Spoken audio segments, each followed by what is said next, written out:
नमस्कार दोस्तों, स्वागत है आपका मोटरराइड्स में। मेरा नाम है अमित और ये है Hyundai का टूसॉन जो कि अपनी थर्ड जनरेशन की मिड लाइफ साइकिल का फेसलिफ्ट है।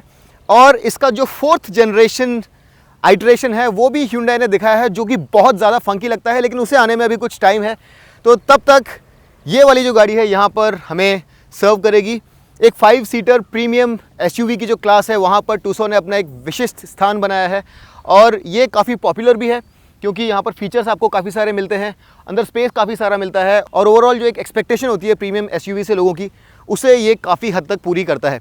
तो यहाँ पर क्या क्या खास है, इसके कॉम्पिटिटर्स कौन है, इसके अंदर कौन कौन सी खूबियाँ विशिष्ट हैं, कौन सी खूबियाँ यहाँ पर आपको नहीं मिलती हैं, क्या आपको ये गाड़ी लेनी चाहिए या नहीं लेनी चाहिए, ये सारी चीज़ें मैं आपको बताऊंगा। शुरू करने से पहले अगर आपने मुझे इंस्टाग्राम पे फॉलो नहीं किया है तो ज़रूर फॉलो कीजिए। मेरी आईडी है द छंगानी THECHHANGANI।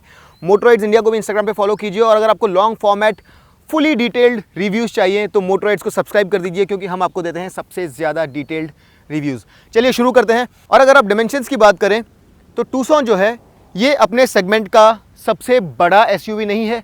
इससे बड़ा SUV CR-V है, जहाँ पर आपको लेंथ, विड्थ और हाइट इससे ज़रा ज़्यादा मिलती है, क्योंकि वहाँ पर एक 7 सीट फॉर्मेट भी था, अब नहीं है, क्योंकि अब वहाँ पर आपको सिर्फ 5 सीट्स मिलती हैं, सिर्फ पेट्रोल इंजन मिलता है और पीछे की 2 सीट्स वहाँ से हटा दी गई हैं। लेकिन इसलिए वो इससे ज़रा लंबा था। लेकिन आपको ये जान के आश्चर्य होगा कि ये व्हीकल जो है ये अपने सेगमेंट का सबसे लंबा व्हील बेस रखने वाला व्हीकल है, यानी कि अंदर स्पेस बहुत ज़्यादा होगा। अंदर जो स्पेस लिबरेट होता है जनरली वो व्हील बेस से होता है, तो इस व्हीकल के अंदर स्पेस की कोई कमी नहीं है। लेंथ, विड्थ और हाइट में भी ये अपने सेगमेंट का दूसरा सबसे बड़ा SUV है। सामने से यहाँ पर अब आपको काफ़ी सारा फ्रेशन लुक दिया गया है। और अगर आप इसका फेस देखेंगे तो बहुत ही प्रीमियम ये एक क्रोम लाइनिंग मिलेगी आपको ग्रिल के चारों तरफ, और बीच में ये 4 स्लैट्स नज़र आएंगे। मेन जो ग्रिल है यहाँ पर ये पियानो ब्लैक के अंदर आपको ये मैश नज़र आएगा और क्रोम में Hyundai का लोगो। लेकिन इसकी जो हेडलाइट है ये बड़ी खास लगती है देखने में।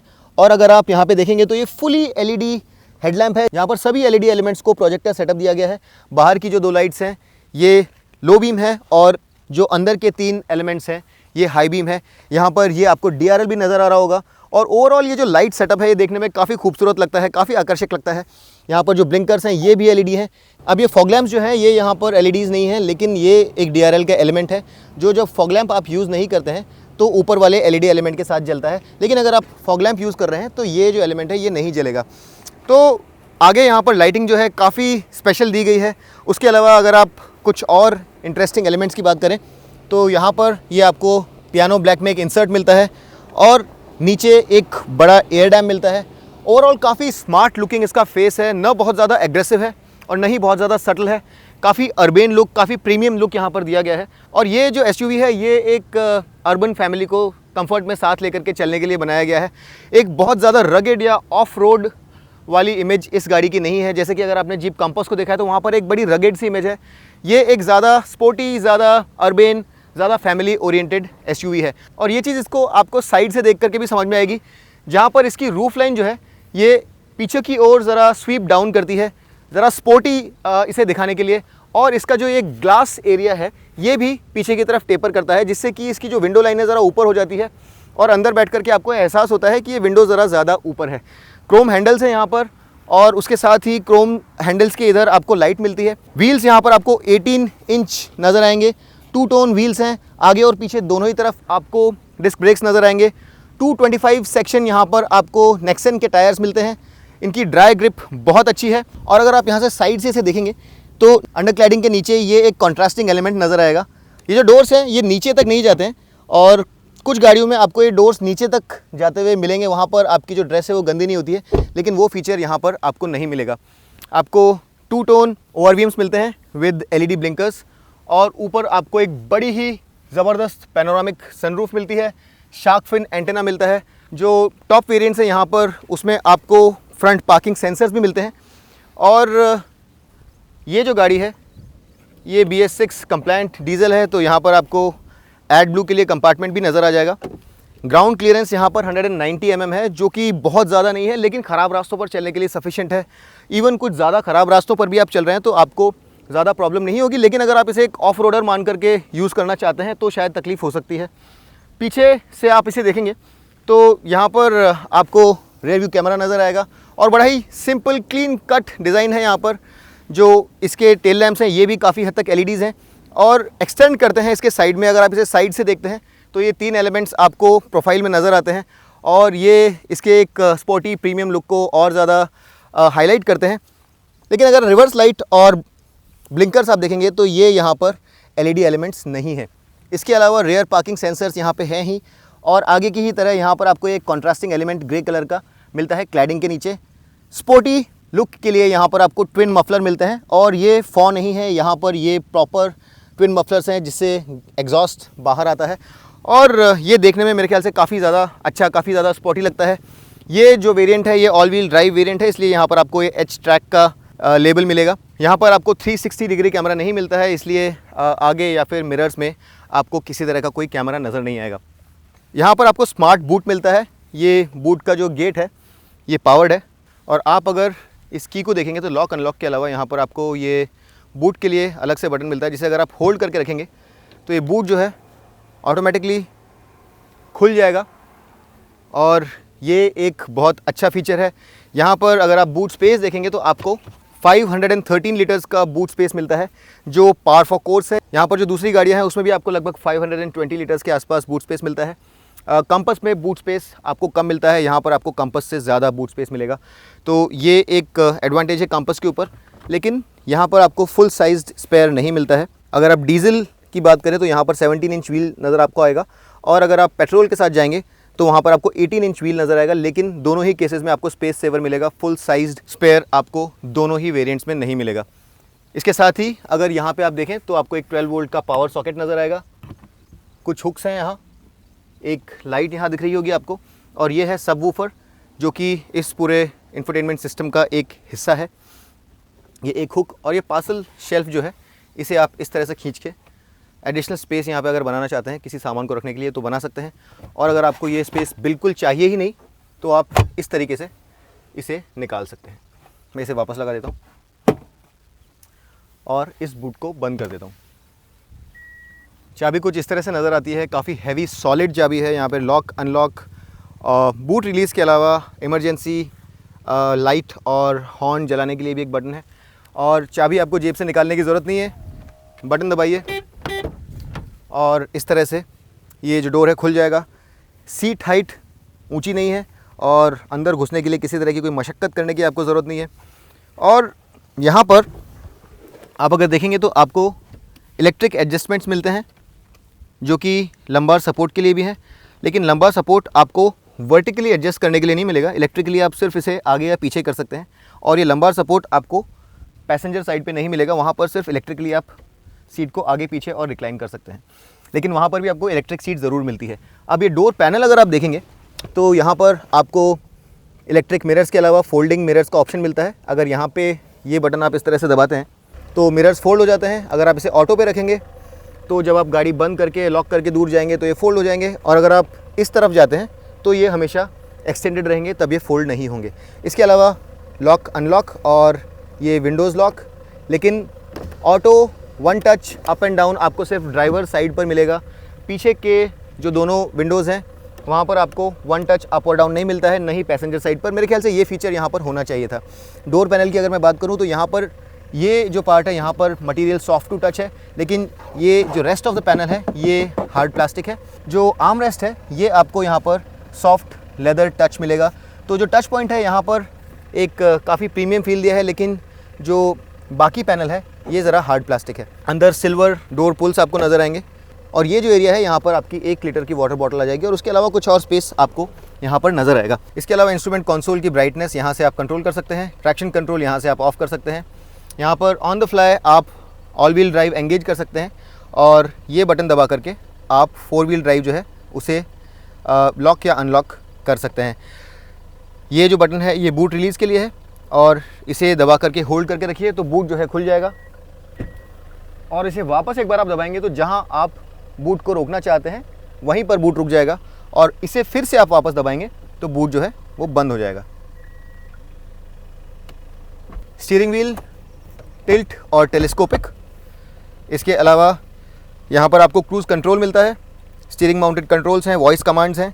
यहाँ पे ब्लू लिंक आपको मिलता है तो रिमोट के द्वारा आप गाड़ी को स्टार्ट बंद कर सकते हैं और भी जो बहुत सारे फीचर्स आपको ब्लू लिंक में मिलते हैं, जियो फेंसिंग जो मिलती है, इंजन का जो स्टेट है, जो इंजन के वाइटल्स हैं, टायर प्रेशर जो है, ये सारी चीज़ें आप ब्लू लिंक ऐप के द्वारा रिमोटली कंट्रोल कर सकते हैं, रिमोटली मॉनिटर कर सकते हैं।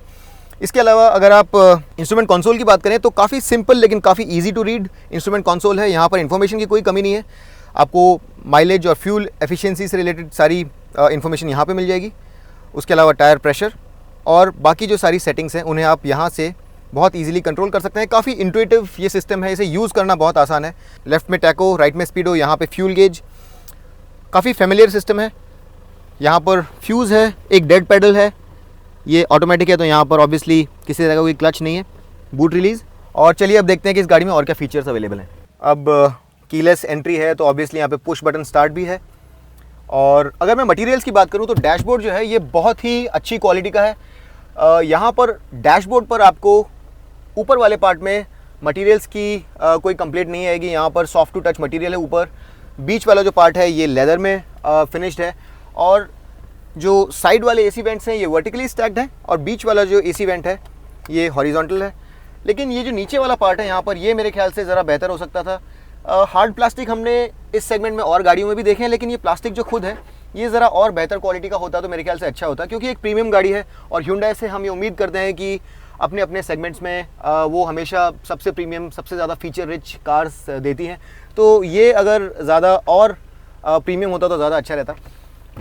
ग्लव बॉक्स में आपको कूलिंग मिलती है तो ये मेरे ख्याल से एक अच्छा फीचर है। यहाँ पर ऑटो डिमिंग मिरर्स और ये जो सन वाइजर्स हैं ये एक्सटेंडेबल हैं तो ये एक्चुअली यूजेबल हैं। अगर सन विंडो के इस रेंज में भी आता है तो ये यूजलेस नहीं हो जाते कुछ और सन वाइजर्स की तरह। दोनों तरफ आपको वैनिटी मिरर्स मिलेंगे रीडिंग लाइट्स के साथ, सन ग्लासेस होल्डर और ये जो लाइट्स हैं ये इस तरह से एक बार प्रेस करने से चालू या बंद हो जाती हैं। पैनोरामिक सनरूफ है यहाँ पर और फिक्स ग्लास नहीं है। आपके सन ग्लास के जो ब्लाइंड्स हैं ये पहले खुलते हैं और वन टच से ही जो ग्लास पैनल है ये भी पूरी तरह से पीछे खुलता है। अगर आप इसे रोकना चाहते हैं तो इस तरह से एक बार प्रेस करके इसे रोक सकते हैं। वन टच है तो एक ही बार प्रेस करके ये ग्लास का पहले फिनिश हो जाएगा और उसके बाद ब्लाइंड्स वापस आ जाएंगे। यहाँ पर भी vanity mirrors with lights. 8 inch का इंफोटेनमेंट सिस्टम है यहाँ पर, जहाँ पर एप्पल कारप्ले और एंड्रॉयड ऑटो की फंक्शनैलिटी आपको मिलती है। ब्लू लिंक मैंने आपको बता ही दिया था। यहाँ पर आपको जिस तरह से Hyundai की दूसरी गाड़ियों के अंदर ब्लू लिंक के SOS इमरजेंसी सर्विसेज और RSA के लिए बटन्स मिलते हैं, वो यहाँ पर भी आपके पास मौजूद है। ये इंफोटेनमेंट सिस्टम ज़रा छोटा है लेकिन क्वालिटी के मामले में यहाँ पे साउंड बहुत अच्छी है। 8 स्पीकर ऑडियो सिस्टम है, 2 स्पीकर्स फ्रंट डोर में, 2 स्पीकर्स पीछे वाले डोर में, 2 फ्रंट ट्वीटर्स अगेन फ्रंट वाले डोर में, 1 स्पीकर यहाँ पर है और 1 सबवूफर मैंने आपको पीछे बताया था। तो कुल मिलाकर के 8 स्पीकर्स हैं। साउंड क्वालिटी बहुत अच्छी है। यहाँ पर जो ऑडियो सिस्टम है ये ज़रा हायर एंड है, ये इन्फिनिटी द्वारा प्रोवाइड किया गया है और ऑडियो क्वालिटी यहाँ पर वाकई में काबिल तारीफ़ है। इसके अलावा अगर आप यहाँ पर AC देखें तो आपको 2 जोन AC मिलता है जिसे आप इस तरह से कंट्रोल कर सकते हैं। ये देखिए यहाँ पर टेम्परेचर अलग है और यहाँ पर टेम्परेचर अलग है। इसके अलावा ये फ्लो कंट्रोल और जो नॉर्मल फंक्शंस हैं उनके अलावा यहाँ पर एक जो ख़ास बात है वो ये है कि आपको वायरलेस चार्जिंग के लिए ये पैड मिलेगा। तो वायरलेस चार्जिंग यहाँ पर आपको मिलती है, लेकिन जो एक ओमिशन है यहाँ पर और जो आजकल छोटी गाड़ियों में भी आने लगा है वो है वेंटिलेटेड सीट्स। और वेंटिलेटेड सीट्स Hyundai Tucson में आपको नहीं मिलती हैं। Hyundai ने ही ये गेम आगे बढ़ाया था। लोअर सेगमेंट्स में भी अब Hyundai और Kia वेंटिलेटेड सीट्स दे रहे हैं, लेकिन यहाँ पर ये अवेलेबल नहीं है। तो मेरे ख्याल से ये एक ओमिशन है और इस प्रीमियम गाड़ी में अगर वो फीचर होता तो डेफिनेटली ज़्यादा बेहतर होता। अब अगर यहाँ पे आप देखेंगे तो आपको 2 12 वोल्ट के पावर सॉकेट्स मिलेंगे और 1 USB।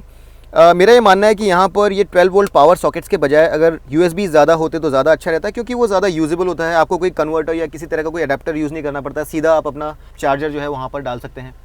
इसके अलावा अगर मैं कुछ छोटी मोटी ऐसी चीज़ों की बात करूँ जो कि Hyundai Kia का जो डुओ है उन्होंने ही नीचे वाले सेगमेंट्स में शुरू करी और हमारे एक्सपेक्टेशंस बढ़ा दिए, तो blind spot monitoring system, HUD, paddle shifters, 1 touch window button, air purifier, ये सारी चीज़ें जो हैं ये अब हम लोग बहुत सारी गाड़ियों से एक्सपेक्ट करते हैं। मेरे ख्याल से कुछ बहुत प्रीमियम गाड़ियाँ, लग्जरी गाड़ियाँ भी ये फीचर्स नहीं देती हैं, लेकिन चूंकि हमारी आदत Hyundai और Kia ने ही बिगाड़ी है तो हमारी आदतों का ख्याल रखना भी आपका काम है।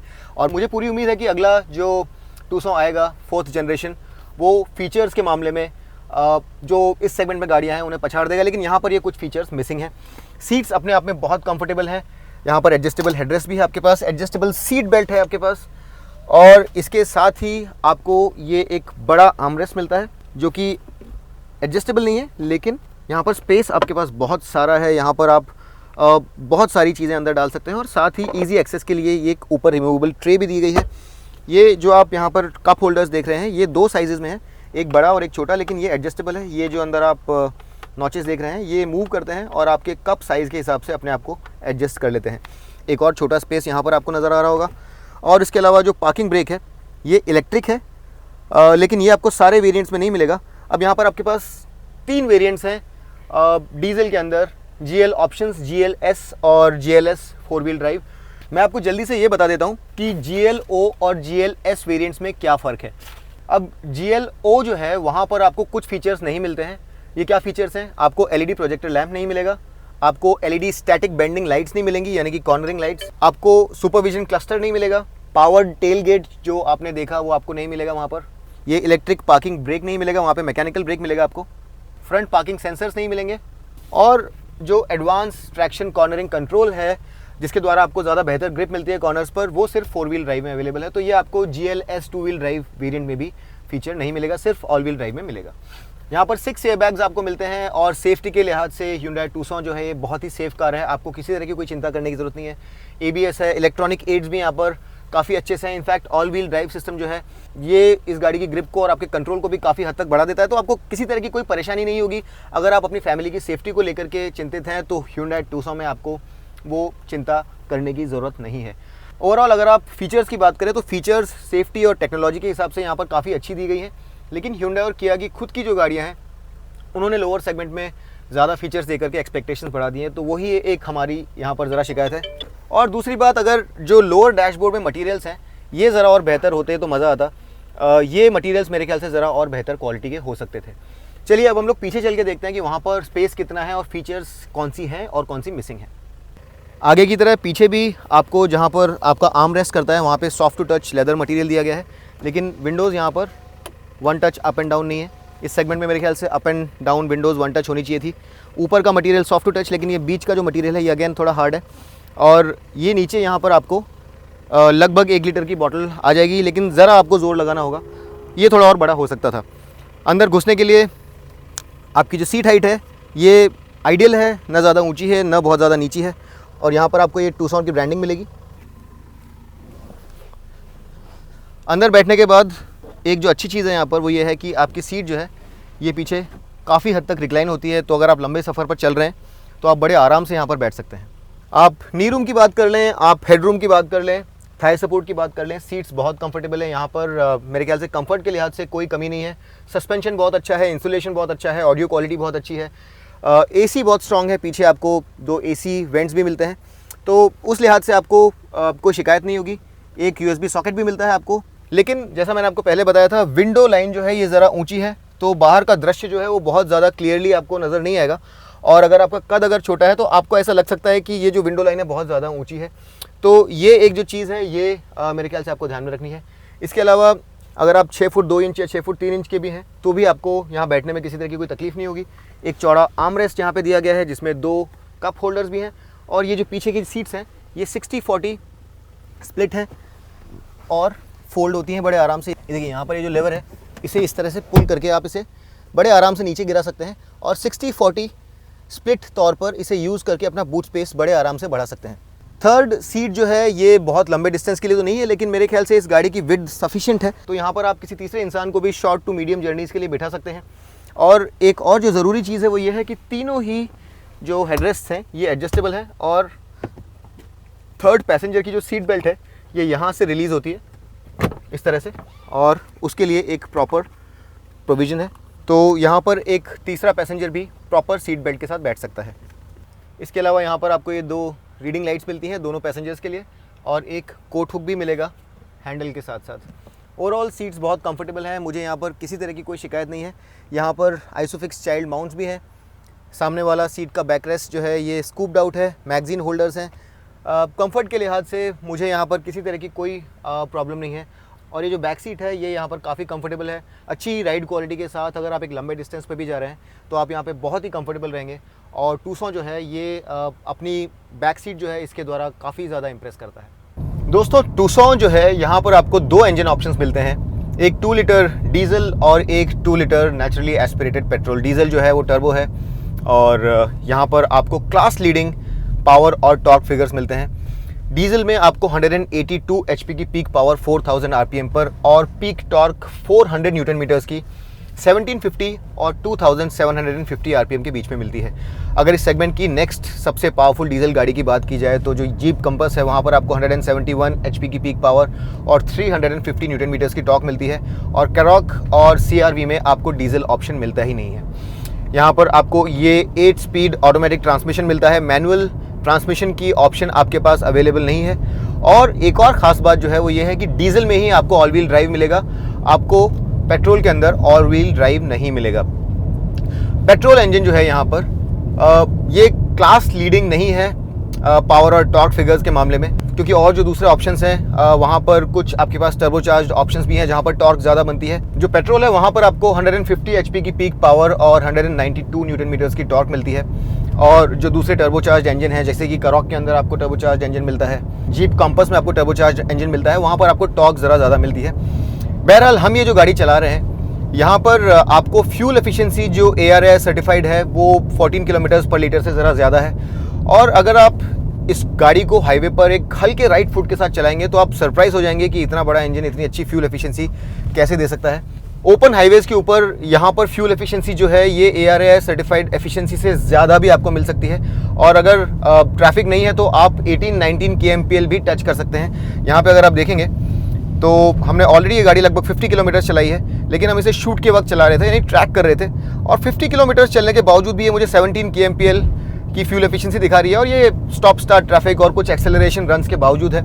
तो हाईवे के ऊपर आप सेफली एज्यूम कर सकते हैं कि आपको 16-17 kmpl का माइलेज मिल जाएगा अगर आप बहुत ज़्यादा हैवी फुट के साथ इसे नहीं चला रहे हैं। लेकिन सिटी में जहाँ पर ऑटोमेटिक ट्रांसमिशन अपना काम करता है वहाँ पर आपको माइलेज ज़रा कम मिलेगी, और सिटी के अंदर आप 8-9 kmpl की फ्यूल एफिशिएंसी इस डीजल इंजन के साथ एक्सपेक्ट कर सकते हैं। अब हम लोग बात करते हैं इस गाड़ी के परफॉर्मेंस की, और ये 0 to 100 11 सेकेंड से ज़रा कम में करता है, तो रीजनेबली क्विक है, सबसे ज़्यादा फास्ट नहीं है, लेकिन एक रीजनेबली क्विक टाइम है 0 to 100 इस तरह के बड़े SUV के लिए। यहाँ पर जो सबसे खास बात है इस गाड़ी की वो है इसकी राइड क्वालिटी। और वैसे ये ज़रा फर्म है लेकिन आपको बहुत कंफर्टेबल रखेगी। ये गाड़ी ख़राब रास्तों के ऊपर जो बड़े बम्प्स होते हैं उसके ऊपर बहुत कंपोज रहती है, और ख़ास तौर पर जो पीछे लोग बैठे हैं उन लोगों को बिल्कुल भी बाउंसीनेस का एहसास नहीं होता है। ये मेरे ख्याल से इस गाड़ी की एक बहुत ही बड़ी विशेषता है।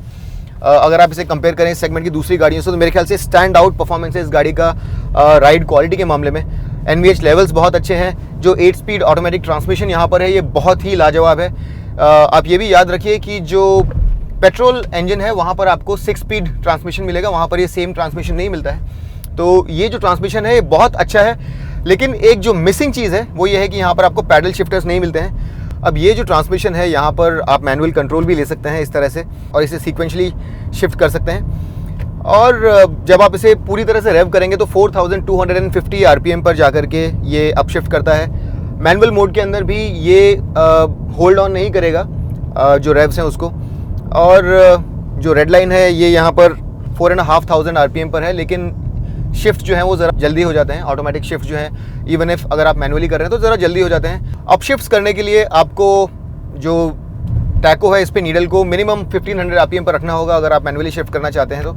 और अगर आप मैनुअली डाउन शिफ्ट करना चाहते हैं तो ये आप सिर्फ 2500 आरपीएम के नीचे ही कर सकते हैं। उससे ऊपर अगर आप डाउन शिफ्ट करना चाहेंगे तो वो नहीं हो पाएगा। इसके अलावा जो नॉर्मल अपशिफ्ट्स होते हैं डी मोड के अंदर, वहाँ पर ये गाड़ी बहुत लो रेव्स पर भी आपको बहुत अच्छा रिस्पांस देती है। इवन सब 1000 आरपीएम पर 900-800 आरपीएम पर भी रोल ऑन होती रहती है, और बहुत डिले करती है डाउन शिफ्ट्स को। अगर आप किसी गियर में हैं तो जल्दी से डाउन शिफ्ट नहीं करती, ताकि जो आपकी फ्यूल एफिशिएंसी है वो आपको ज़्यादा से ज़्यादा अच्छी मिले। यहाँ पर राइड क्वालिटी के अलावा अगर आप हैंडलिंग की बात करें तो बहुत ही श्योर फुटेड हैंडलिंग है। यहाँ पर आपके पास ऑल व्हील ड्राइव सिस्टम भी है, और यहाँ पर ऑल व्हील ड्राइव के साथ आपको Hyundai का एडवांस ट्रैक्शन कॉर्नरिंग कंट्रोल भी मिलता है, यानी कि ATCC। और यहाँ पर होता क्या है कि जब आप बहुत ज़्यादा फास्ट कॉर्नर्स ले रहे होते हैं तो ट्रैक्शन जो है उसको मेजर करती है गाड़ी, और जिस व्हील पर ट्रैक्शन ज़्यादा होना चाहिए उसे मैनेज करके आपको ज़्यादा बेहतर ग्रिप प्रोवाइड कराती है। तो ये जो फीचर है ये सिर्फ आपको ऑल व्हील ड्राइव डीजल पे मिलेगा। ये ATCC फीचर आपको टू व्हील ड्राइव वेरिएंट्स के ऊपर नहीं मिलेगा। ओवरऑल यहाँ पर जो स्टीयरिंग है ये काफ़ी अच्छे से वेटेड है, वेट में किसी तरह की कोई प्रॉब्लम नहीं है। लेकिन मेरे ख्याल से यहाँ पर जो स्टीयरिंग की जो फीडबैक है, जो फील है, वो ज़रा और बेहतर हो सकती थी। आप स्पोर्ट मोड में अगर जाते हैं, यहाँ से ड्राइव मोड सेलेक्ट करके 3 मोड्स हैं आपके पास, आप इको, स्पोर्ट और कंफर्ट मोड सेलेक्ट कर सकते हैं। तो जब आप स्पोर्ट मोड में जाते हैं तो स्टीयरिंग और भी ज़्यादा हैवी हो जाता है और आपको एक ज़्यादा स्पोर्टी फील ज़रूर आता है, लेकिन एक आर्टिफिशियलनेस बनी रहती है। एक जो नेचुरल वेल वेटेड फील होता है वो आपको नहीं मिलता है। सिर्फ एक हल्का सा आर्टिफिशियल वेट यहाँ पर आ जाता है और मेरे ख्याल से एक जो नेचुरल फील होती है वो ज़रा और होती तो ये गाड़ी और इन्वॉल्विंग होती। लेकिन इसकी जो श्योर फुटेडनेस है, कॉर्नर्स पर जो इसका पॉइज है, उसमें किसी तरह की कोई कमी नहीं है। और ख़ास तौर पर ये जो ऑल व्हील ड्राइव वेरिएंट है, यहाँ पर आपको बहुत अच्छी ग्रिप मिलती है। नेक्सन के टायर्स हैं यहाँ पर जो कि आपको बहुत अच्छी ग्रिप प्रोवाइड करवाते हैं। स्टीयरिंग जो है ये अपने आप में बहुत वेल वेटेड है, किसी तरह की कोई प्रॉब्लम नहीं है। अगर आप इको या कंफर्ट मोड में चला रहे हैं तो ये बहुत ज़्यादा हैवी नहीं रहता है, स्पोर्ट मोड में ज़रा हैवी हो जाता है। लेकिन ओवरऑल जो स्टीयरिंग है इसमें वेट करेक्ट है। थोड़ा और अगर नेचुरल लगता, थोड़ा और ज़रा फीडबैक होता तो अच्छा होता। लेकिन फिर भी अगर आप एक एंथुसियास्ट हैं तो आपको ऐसा नहीं लगेगा कि वेग है। रीजनेबल अमाउंट ऑफ डायरेक्टनेस है यहाँ पर। लेकिन अगर आप इसे कंपेयर करें कुछ ज़्यादा इन्वॉल्विंग एसयूवीज़ के साथ, जैसे कि मिसाल के तौर पे अगर मैं फोक्सवैगन T-Roc की बात करूं, तो उन एसयूवीज़ के साथ अगर आप कंपेयर करेंगे तो ज़रा आपको कमी महसूस होगी। बट ओवरऑल ये एक अच्छा बैलेंस है और जो इसका वेट है और जो शोर फुटेडनेस है गाड़ी की, वो आपको किसी तरह की कोई कंप्लेंट करने का मौका नहीं देगी। मैनूवरिंग भी इसकी काफ़ी ईजी है और यहाँ से आप ऑन द फ्लाई गाड़ी जब चालू है तब भी इस गाड़ी का जो ऑल व्हील ड्राइव सिस्टम है उसे एंगेज कर सकते हैं। और आप अगर ख़राब रास्तों पे जा रहे हैं, कहीं पर थोड़ी सॉफ्ट रोडिंग करने की कोशिश कर रहे हैं, तो आप ये ऑल व्हील ड्राइव जो है इसे एंगेज कर सकते हैं। यहाँ पर मैं आपको बता दूं कि ये जो गाड़ी है ये एक प्रॉपर ऑफ रोडर नहीं है।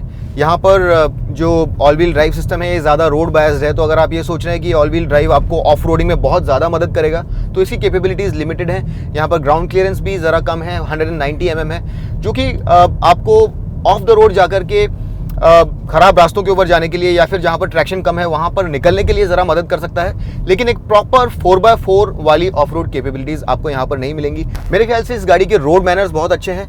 एज एन अर्बन एसयूवी जो कि प्राइमरीली सिटी और हाईवेज़ के लिए बनी है, ये गाड़ी बहुत अच्छे से चलती है। इसकी माइलेज डीजल में बहुत अच्छी है।